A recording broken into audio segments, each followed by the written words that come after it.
Hello दोस्तों, आप सभी को हमारे यूट्यूब चैनल अभिनव क्लासेस में मोस्ट वेलकम है दोस्तों। तो दोस्तों इस वीडियो में देखेंगे बिहार दरोगा एसआई प्रैक्टिस सेट नंबर 109।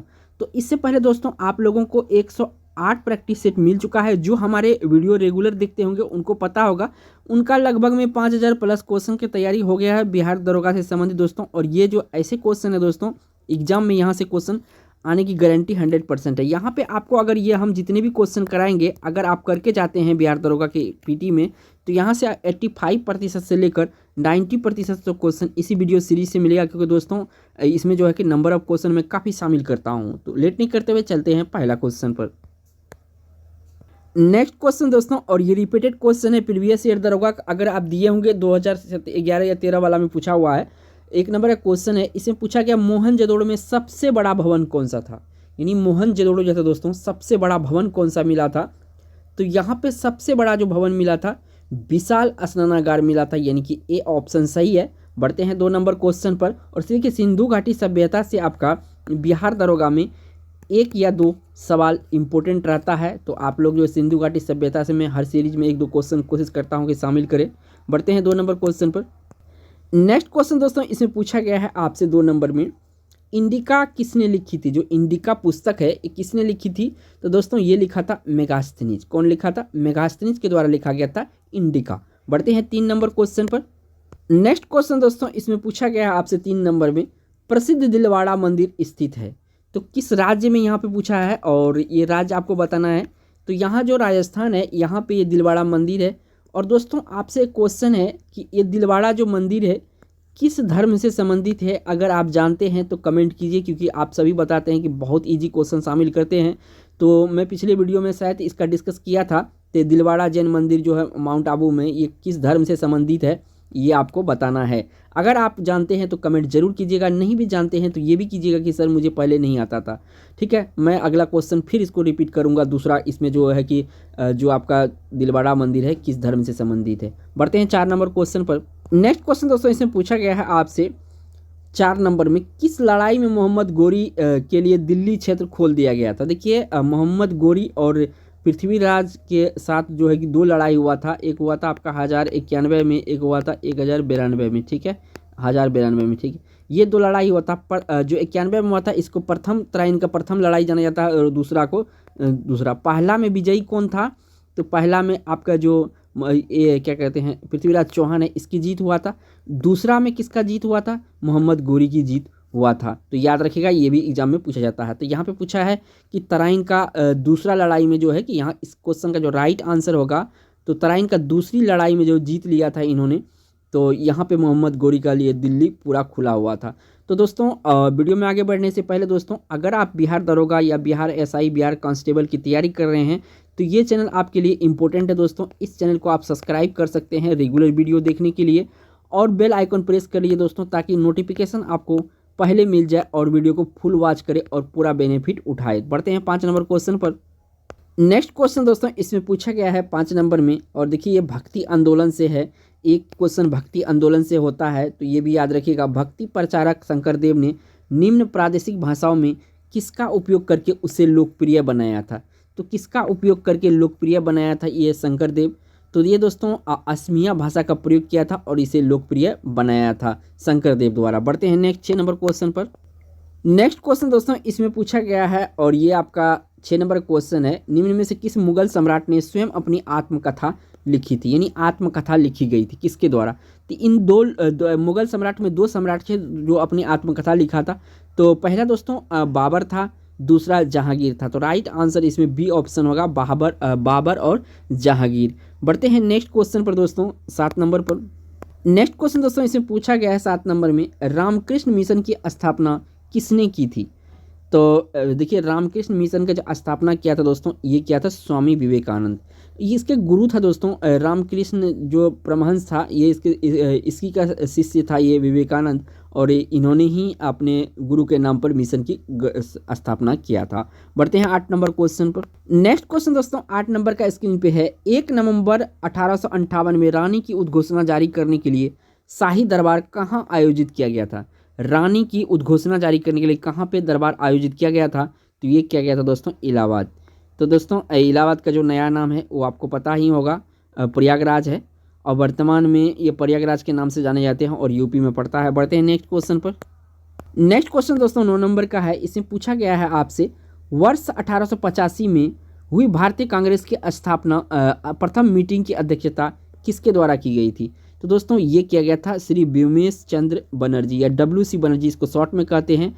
और इसकी स्थापना जो कांग्रेस का किया था दोस्तों A.O. ह्यूम के द्वारा किया गया था, A.O. ह्यूम के द्वारा किया गया था। तो इसको भी याद रखिएगा साथ के साथ, क्योंकि ये भी पूछा जाता है। और डेट याद रखिएगा 1885 में ईस्वी। बढ़ते हैं नेक्स्ट क्वेश्चन पर।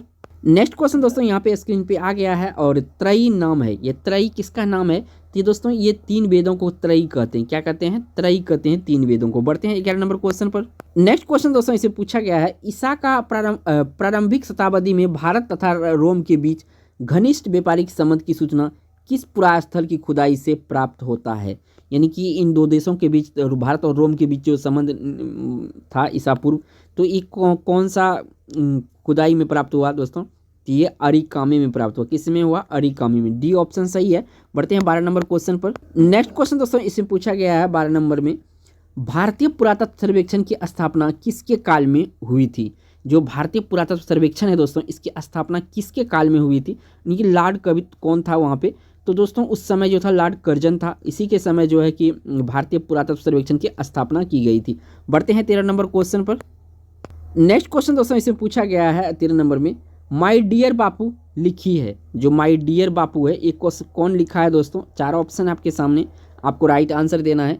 तो माय डियर बापू लिखा था दोस्तों गोपाल कृष्ण गांधी। कौन लिखा था? गोपाल कृष्ण गांधी जी लिखा था माय डियर बापू। बढ़ते हैं नेक्स्ट 14 नंबर क्वेश्चन पर। नेक्स्ट क्वेश्चन दोस्तों इसमें पूछा गया 14 नंबर में, 1912 ईस्वी में बिहार में भारतीय राष्ट्रीय कांग्रेस का अधिवेशन कहाँ हुआ था? ये 1912 में जो बिहार में अधिवेशन हुआ था राष्ट्रीय कांग्रेस का, इसका ये कौन सा जगह में किया गया था दोस्तों? तो ये किया गया था आपका दोस्तों कहाँ पे? पटना में किया गया था। कहाँ पर किया गया था? पटना में किया गया था। बढ़ते हैं नेक्स्ट क्वेश्चन पर। नेक्स्ट क्वेश्चन दोस्तों इसमें पूछा गया है 15 नंबर में, सत्याग्रह आश्रम की स्थापना 1915 ईस्वी में हुई, इसके संस्थापक कौन थे? तो ये बहुत इजी क्वेश्चन है लेकिन रिपीटेड होता है बार बार। तो दोस्तों सत्याग्रह आश्रम की स्थापना 1915 में जो किया था ये महात्मा गांधी जी द्वारा किया गया था। किसके द्वारा किया गया था? महात्मा गांधी जी द्वारा किया गया था। बढ़ते हैं 16 नंबर क्वेश्चन पर। नेक्स्ट क्वेश्चन दोस्तों इसमें पूछा गया है 16 नंबर में, भारत का स्थलाकृति मानचित्र निम्न में से कौन सा संगठन बनाता है? जो स्थलाकृति है मानचित्र है ये बनाता कौन सा संगठन है दोस्तों? आपको इनमें से बताना है। तो ये संगठन जो बनाता है दोस्तों, ये भारतीय सर्वेक्षण विभाग जो है कि भारत का स्थलाकृति मानचित्र बनाता है। तो यानी बी ऑप्शन सही है। बढ़ते हैं 17 नंबर क्वेश्चन पर। नेक्स्ट क्वेश्चन दोस्तों इसमें पूछा गया आपसे 17 नंबर में, बलतोड़ा हिमनद स्थित है। ये बलतोड़ा हिमनद जो है दोस्तों एक कहाँ पे स्थित है? ये आपको बताना है कि बलतोड़ा हिमनद कहाँ स्थित है। तो दोस्तों ये काराकोरम पर्वतमाला पर स्थित है बलतोड़ा हिमनद। बढ़ते हैं 18 नंबर क्वेश्चन पर। नेक्स्ट क्वेश्चन दोस्तों इसमें पूछा गया 18 नंबर में, निम्न में से कौन सी नदी दक्षिण से उत्तर की ओर बहती है? यानी दक्षिण से उत्तर की ओर बहती है। तो देखिए दोस्तों अगर दक्षिण से उत्तर की ओर बहने की बात करेंगे दोस्तों, तो ये आपका यहाँ सोन नदी है और ये आपका गंगा की सहायक नदी है। तो इसको भी याद रखिएगा दोस्तों, गंगा की सहायक नदी है, ठीक है। और ये देखिए यहाँ से इधर से बहती हुई आती है और यहाँ पे आपका उत्तर में ये गंगा से मिल जाती है, ठीक है। तो इसके बारे में आपको सोन नदी के बारे में याद रखें, गंगा की सहायक नदी है और ये जो है कि उत्तर से दक्षिण से उत्तर की ओर बहती है। यहाँ दक्षिण देखिए, ऊपर में दक्षिण होता है, नीचे आपका उत्तर होता है मैप में। बढ़ते हैं नेक्स्ट क्वेश्चन पर। नेक्स्ट क्वेश्चन दोस्तों इससे पूछा गया आपसे 19 नंबर में, जादूगुड्डा संबंध है या जादूगुड्डा किस लिए प्रसिद्ध है, ऐसा भी ये पूछा जाता है। तो जादूगोड़ा दोस्तों ये जो है आपका यूरेनियम के खान के लिए प्रसिद्ध है। और जादूगोड़ा है कहाँ पे दोस्तों? ये आपका झारखंड में पड़ता है। कहाँ पे पड़ता है? झारखंड में आपका जादूगोड़ा पड़ता है। तो ये जगह भी पूछा जाता है कि जादूगोड़ा किस लिए प्रसिद्ध है, यूरेनियम के लिए। ये है कहाँ पे? तो झारखंड में। बढ़ते हैं नेक्स्ट क्वेश्चन पर। नेक्स्ट क्वेश्चन दोस्तों इसमें पूछा गया 20 नंबर में, हिंदुस्तान मशीन टूल्स उद्योग निम्नलिखित में से किस शहर में स्थित है? अच्छी कंपनी है दोस्तों, बड़ी कंपनी है।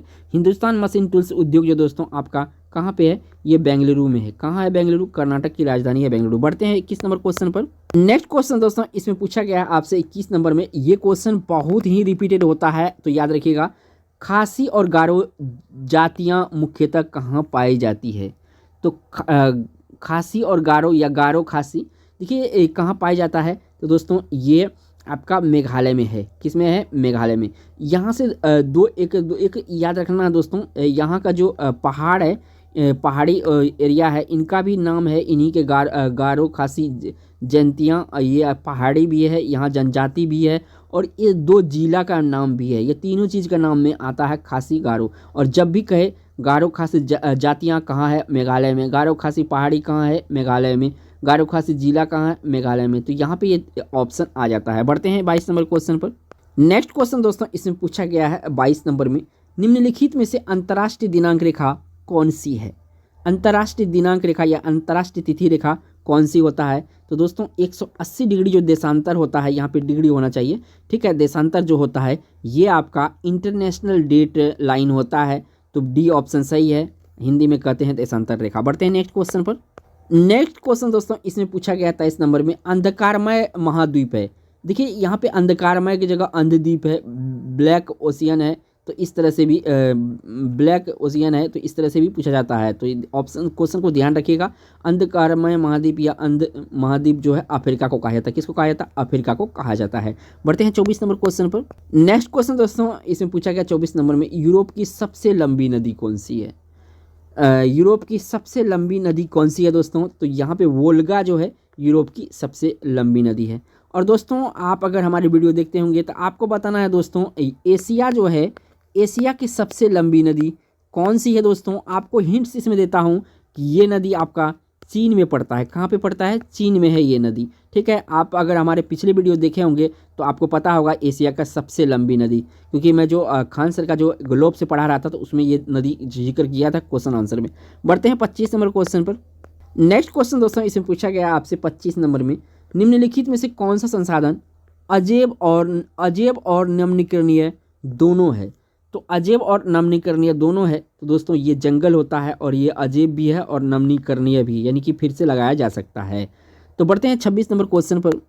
नेक्स्ट क्वेश्चन दोस्तों इसमें पूछा गया आपसे, निम्नलिखित प्रमुख भारतीय नगरों में से कौन सा एक अधिक पूर्व की ओर अवस्थित है या अधिक पूर्व की ओर स्थित है? इनमें से ऑप्शन में से बताना है दोस्तों, तो कौन सा अधिक पूर्व में स्थित है? तो यहाँ का अगर ऑप्शन ध्यान से पढ़ेंगे, अगर आप मैप का नॉलेज रखते होंगे तो ये क्वेश्चन का आंसर लगा दिए होंगे फटाक से।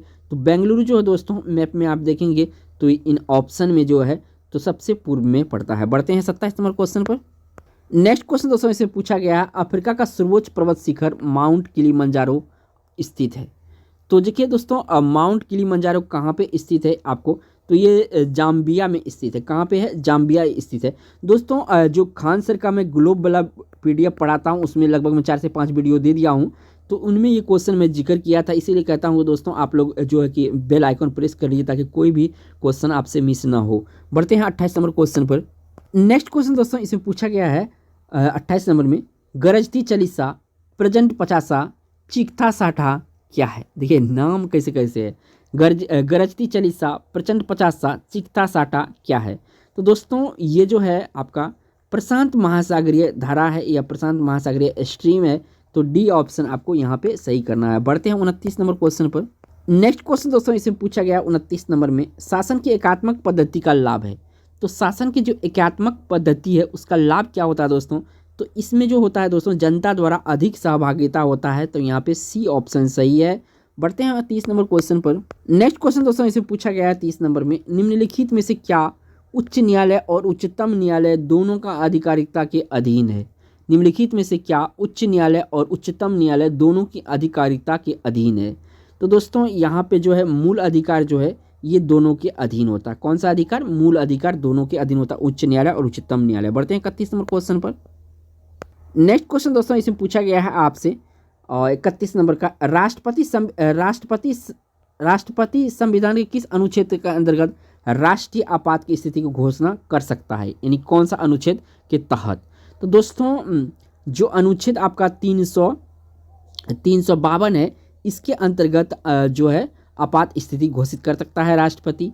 और बढ़ते हैं नेक्स्ट क्वेश्चन पर दोस्तों 32 नंबर पर। नेक्स्ट क्वेश्चन दोस्तों इसमें पूछा गया है आपसे 32 नंबर में, चुनाव आयोग किस अनुच्छेद के अंतर्गत स्थापित किया गया है? चुनाव आयोग किस अनुच्छेद के अंतर्गत स्थापित किया गया है? तो देखिए चुनाव आयोग जो दोस्तों ये 324 के अंतर्गत जो है ये स्थापित किया गया है। कौन सा? 24। याद रखिएगा ये क्वेश्चन बहुत ही इंपॉर्टेंट है। चुनाव आयोग जो है आपका कभी कभी पूछा जाता है अनुच्छेद 324 किससे संबंधित है, तो याद रखिएगा इतना था चुनाव आयोग से संबंधित है। बढ़ते हैं 33 नंबर क्वेश्चन पर।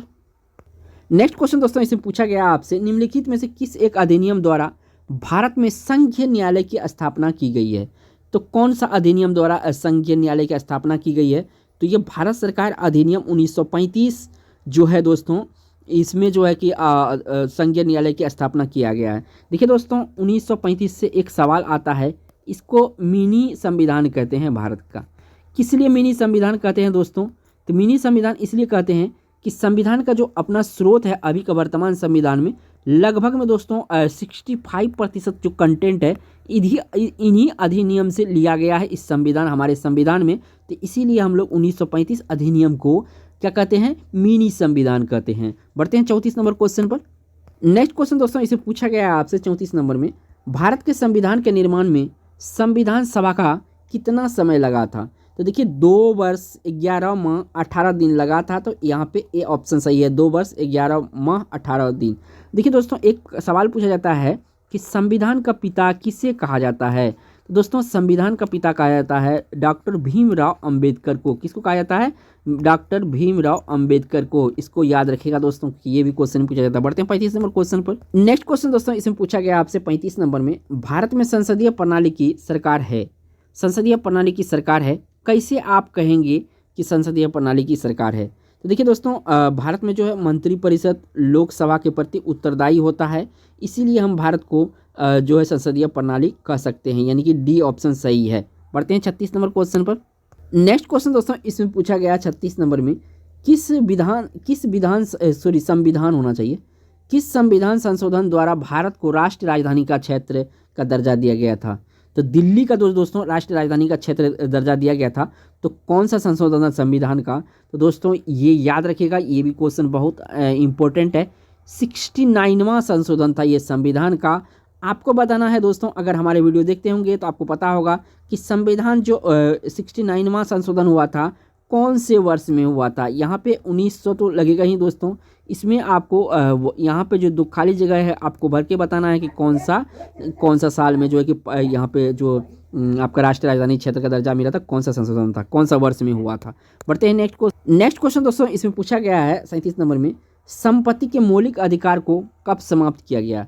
देखिए दोस्तों संपत्ति के मौलिक अधिकार पहले देखिए दोस्तों पहले जो हम लोग का मौलिक अधिकार था 7 था, जिसमें आपका संपत्ति का अधिकार शामिल था, लेकिन अब मौलिक अधिकार कितना है, 6 है। इसको भी याद रखिएगा, पहले कितना था, तो पहले 7 था, ठीक है, और अब जो है कितना है, 6 है। कितना है, अब 6 है, ये भी पूछा जाता है, ठीक है। उसके बाद कहता मौलिक अधिकार को कब समाप्त किया गया दोस्तों, मौलिक संपत्ति को, तो ये आपको बताना है। तो मौलिक अधिकार को जो समाप्त किया गया था, तो देखिए यहाँ पे आपको दोनों याद रखना है। 1978 में संविधान का कौन सा संशोधन हुआ था, 44वां संशोधन हुआ था।